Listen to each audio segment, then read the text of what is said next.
бар ағаш. Енді жаннаттың жайы бөлек, иншаллах, оны айтамыз, Құдай қаласа.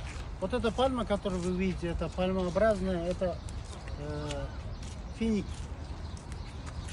Пророк особо любил вот этот сорт аджва. Вот она растет по селедку, вот как виноград. Видите, одно дерево может дать 50-60 килограммов. 50-60 килограмм берет, жеміс. Она живет 60-70 лет. 60-70 жыл өмір сүреді.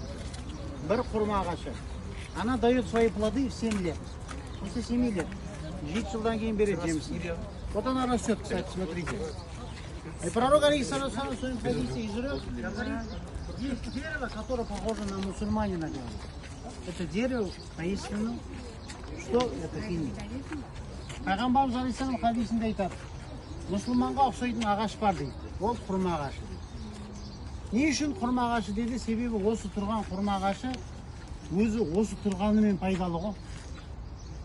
Пайдалы. Бүкіл ана құрмасын жейсіз, шөбін ана забор ұқсатып анда қоршайды ана.